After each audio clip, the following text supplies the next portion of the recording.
Hello everyone, thank you for joining me. I think an important part of what I do, or what I try to do on this channel, is show you guys the turning of the wheel.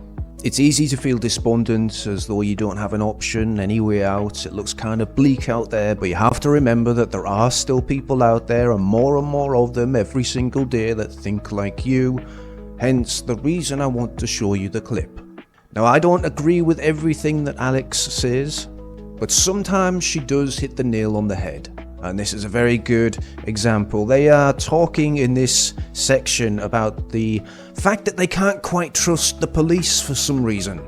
They mention something to do with patterns or some technical jargon. Something about being able to see something with your own eyes repeatedly happening again and again and again and again, and then being lied to about it. So they were discussing, like, why is this? Why do the police seem so Pikachu'd at us, not trusting them? And that finishes the introduction to the video that you're about to watch, in which Alex herself can take it away.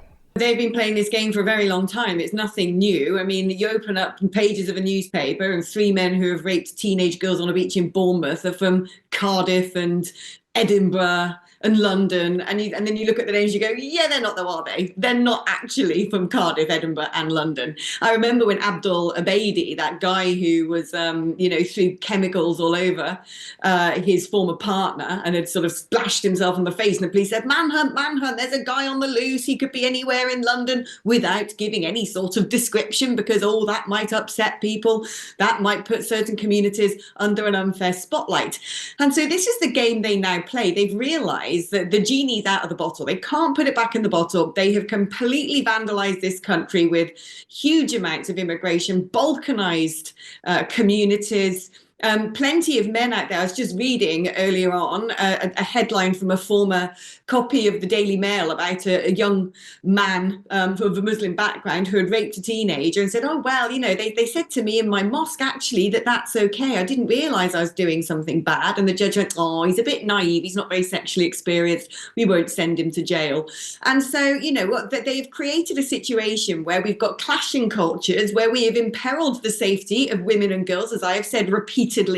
Well, as Connor was saying, it is natural for human beings to pattern form. When we see a car plough into a group of people, of course we're going to think, is this yet another Islamist terror attack? You walk through London by the Palace of Westminster and on Westminster Bridge, and all you've got are these huge bollards everywhere. Same in Brussels, bollards everywhere, so cars cannot drive into crowds of people. Why? It's a result of terror attacks. And so because we know that these things are to be somewhat expected now, what the police do is say, okay, the situation's bad enough. What we don't want are acts of reprisals, uprisings, insurrection on top of all of that. So the best thing to do is, if the perpetrator is foreign born or Muslim, not reveal those details and manage the communication of that, so people have it drip fed to them and will stay contained. But if it definitely isn't someone of that profile, get that information out right away. That is what they're deciding to do. Some might say, well, look, actually, it's far better if we live in a country where there aren't riots and uprisings and reprisals, and I have some sympathy with that.